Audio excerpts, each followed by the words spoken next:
General Pervez Musharraf کے زوال کا آغاز اس وقت ہوا جب فوج اور امریکہ نے ان کی حمایت ختم کر دی، جو سیاسی میدان میں ان کی تنہائی اور اقتدار پر ان کی گرفت ختم ہونے کا سبب بنی۔ ماہرین کا خیال ہے کہ مشرف کا اقتدار سے نکلنا ہی ان کے زوال کا عروج تھا، لیکن عملی طور پر پرویز مشرف کا زوال ان کی سیاست میں دوبارہ آنے کی کوشش، آئین سے غداری کے مقدمے اور جلا وطنی سے بھی جڑا ہوا ہے۔ وہ شخص جس پر اقتدار کی دیوی 8 سال تک مہربان رہی اور جس کے آنکھ کے اشاروں سے بڑے بڑے فیصلے ہو جاتے تھے، اس نے غداری کے مقدمے سے بچنے کے لیے جلا وطنی اور موذی مرض کا مقابلہ کرتے ہوئے گزاری۔ اکتوبر 1999 سے 2006 تک پرویز مشرف اپنے اقتدار اور شہرت کے عروج پر تھے۔ تب امریکہ ان کی پشت پر تھا، فوج پر ان کی گرفت مضبوط تھی اور یہ وہ دور تھا جس میں بظاہر ملک میں کوئی بھی پتا ان کی مرضی کے بغیر نہیں ہلتا تھا۔ 9 مارچ 2007 کی صبح چیف جسٹس افتخار محمد چودھری کو آرمی ہاؤس راولپنڈی میں ملاقات کے لیے بلوایا گیا۔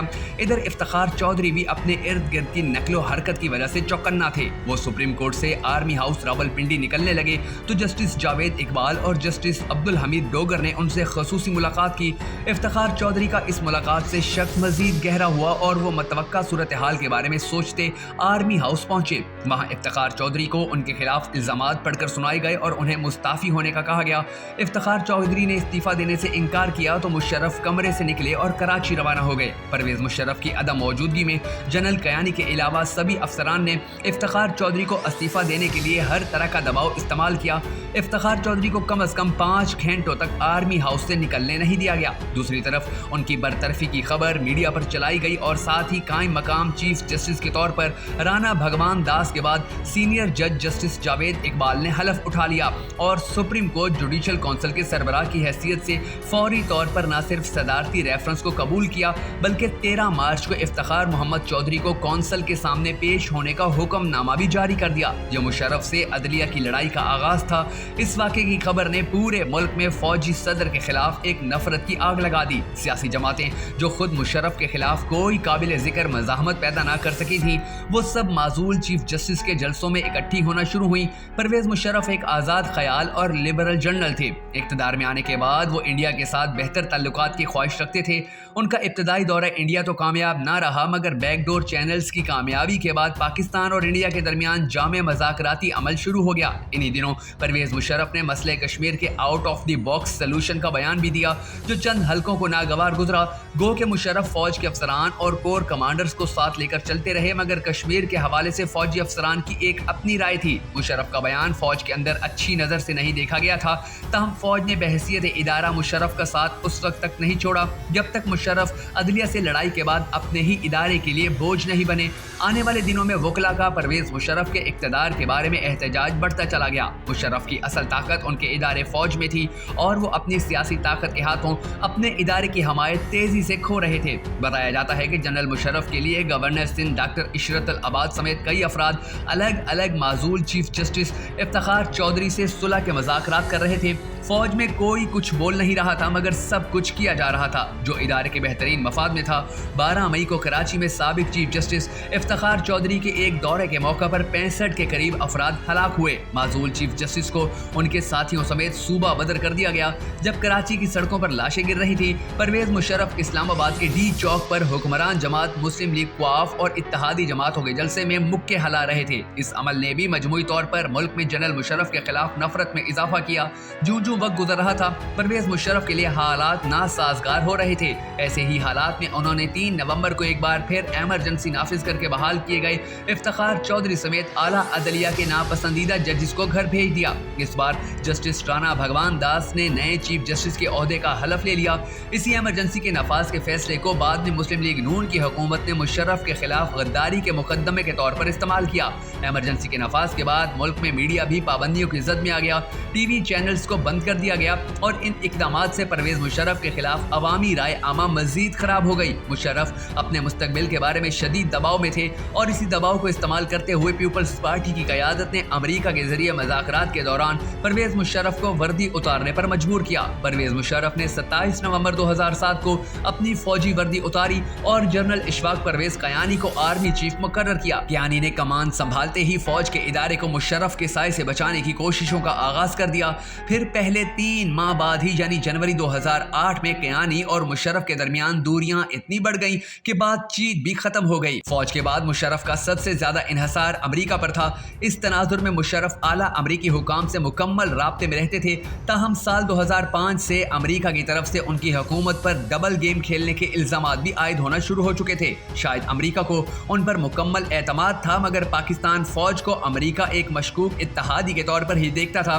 افتخار چودھری کی معزولی کے بعد ملک میں ان کے خلاف تحریک کا آغاز ہوا تو ابتدا میں مشرف نے اپنے خلاف اٹھتی تحریک کو روکنے کے لیے 9 اگست 2007 کو ایمرجنسی نافذ کرنے کا فیصلہ کیا، مگر اس سے 24 گھنٹے پہلے اس وقت پاکستان میں تعینات امریکہ کی سفیر نے واشنگٹن میں رات 1 بجے سوئی ہوئی امریکہ کی وزیر خارجہ کو اٹھا کر پاکستان میں پیدا ہوتی صورتحال کی سنگینی سے آگاہ کیا، جس پر کونڈا نے فون کر کے مشرف کو ایمرجنسی کے نفاذ سے روکا۔ تاہم اس کے باوجود امریکہ نے مشرف کا ساتھ نہ چھوڑا۔ اکتوبر 2007 میں امریکی وزیر خارجہ کونڈا لیزا رائس نے مشرف کو بچانے کے لیے بے نظیر بھٹو یعنی پیپلز پارٹی اور مشرف میں ڈیل کروائی۔ طے یہ کیا گیا کہ مشرف وردی اتاریں گے، جبکہ آصف علی زرداری سمیت پیپلز پارٹی کے رہنماؤں پر قائم مقدمات بھی ختم کیے جائیں گے، مگر بے نظیر بھٹو کو مشرف کی نیت پر شک تھا۔ پرویز مشرف اسی خفیہ انڈرسٹینڈنگ کے تحت 6 اکتوبر 2007 کو دوبارہ صدر منتخب ہو گئے۔ پیپلز پارٹی نے صدارتی الیکشن میں پارلیمنٹ سے استعفیٰ دینے کے بجائے ووٹ دینے سے گریز کیا۔ اس طرح مشرف کے انتخابی عمل کو ایک جائز بنیاد فراہم کر دی گئی۔ دراصل مشرف کا بطور صدر دوبارہ منتخب ہونے میں بلا واسطہ طور پر اس ڈیل کا بھی کردار تھا جو امریکہ نے پیپلز پارٹی کے ساتھ کروائی تھی۔ بے نظیر بھٹو 18 اکتوبر 2007 کو پاکستان واپس آئیں تو ان کی استقبالیہ ریلی پر ہونے والے خودکش دھماکے میں درجنوں افراد ہلاک ہوئے۔ اس حملے کے بعد بے نظیر بھٹو نے کونڈا لیزا رائس کو فون کر کے بتا دیا کہ ان کی طرف سے ڈیل ختم ہے۔ بے نظیر کو شک تھا کہ کراچی میں ان پر حملہ دراصل مشرف ہی کی کارروائی ہے۔ 27 دسمبر 2007 کو راولپنڈی میں بے نظیر بھٹو کے قتل نے پرویز مشرف کے اقتدار کو مزید مشکل بنا دیا۔ امریکہ بھی جان چکا تھا کہ مشرف اب اپنے ہی ادارے میں حمایت کھو چکے ہیں، لہٰذا آخری موقع پر امریکہ بھی مشرف کی مدد کو نہ آ سکا۔ بے نظیر بھٹو کی وفات کے بعد 18 فروری 2008 کو ملک میں عام انتخابات منعقد ہوئے، جس میں پیپلز پارٹی نے اکثریتی نشستیں حاصل کی، مگر اس نے مسلم لیگ نون کے ساتھ مل کر اتحادی حکومت قائم کی۔ پرویز مشرف کی پہلی اتحادی جماعت مسلم لیگ قواف ان سے پیپلز پارٹی کے ساتھ ڈیل کی مبینہ خبروں سے پہلے ہی نالاں تھی۔ عام انتخابات میں اسے شکست ہوئی تو اس جماعت کے بعض رہنما بھی پرویز مشرف کے خلاف کھل کر میدان میں آ گئے۔ اب مشرف سخت مشکل کا شکار ہو چکے تھے۔ آئے دن مختلف سمتوں سے ان پر وار کیے جا رہے تھے، مگر کوئی بچانے والا نہیں تھا۔ اور اسی تناظر میں 8 اگست 2008 کو سابق وزیر اعظم اور اس وقت مسلم لیگ نون کے سربراہ نواز شریف نے اس وقت پیپلز پارٹی کے شریک چیئرمین آصف علی زرداری سے زرداری ہاؤس اسلام آباد میں ملاقات کی اور پرویز مشرف کو ہٹانے کا اعلان کیا، یعنی اگر مشرف استعفیٰ دے دے تو ٹھیک، ورنہ ان کے مواخذے کا اشارہ دیا گیا۔ 13 اگست کو پرویز مشرف سے پنجاب اسمبلی سے قرارداد کے ذریعے اعتماد کا ووٹ لینے کا مطالبہ کیا گیا۔ بعد ازاں سندھ اور صوبہ سرحد کی اسمبلیوں نے بھی ایسی ہی قراردادیں منظور کی تاکہ ان پر دباؤ ڈالا جا سکے۔ دوسری طرف جنرل کیانی نے 10 اگست کو سابق وزیر قانون ایس ایم ظفر سے آرمی ہاؤس میں ملاقات کی، جس میں پرویز مشرف کی رخصتی کے بارے میں قانونی امور طے کیے گئے۔ فوج کی طرف سے ہی نہیں، پرویز مشرف کے قریبی دوستوں نے بھی انہیں استعفیٰ دینے کا مشورہ دیا۔ 18 اگست کو پرویز مشرف نے دن تقریباً 2 بجے ایک طویل خطاب کے اختتامی حصے میں اپنے استعفے کا اعلان کیا اور گارڈ آف آنر لے کر ایمان صدر سے رخصت ہو گئے اور کچھ عرصہ بعد بیرون ملک خود ساختہ جلا وطنی اختیار کر لی۔ پرویز مشرف اقتدار سے رخصت ہوئے تو ریٹائرمنٹ کی زندگی گزارنے کے بجائے اپنی سیاسی جماعت آل پاکستان مسلم لیگ بنا لی۔ 2013 میں انتخابات میں حصہ لینا چاہا مگر نااہل ہوئے۔ بعد میں ججز گرفتاری کیس اور بے نظیر بھٹو کیس میں گرفتار ہوئے۔ 3 نومبر کی ایمرجنسی کے باعث مسلم لیگ نون کی طرف سے غداری کا مقدمہ بنا تو اس وقت کے فوجی سربراہ جنرل راحیل شریف اور اس وقت کے ISI کے سربراہ لیفٹیننٹ جنرل ریٹائرڈ ظہیر الاسلام کی مدد سے عدالت پیشی کے بجائے راولپنڈی کے فوجی اسپتال میں زیر علاج رہے اور بعد ازاں بیرون ملک چلے گئے۔ پرویز مشرف کی زندگی کا قریبی جائزہ لیا جائے تو پتہ چلتا ہے کہ انہوں نے اقتدار میں آ کر بعض ایسے اقدامات کیے جنہیں قومی سطح پر پسند نہ کیا گیا۔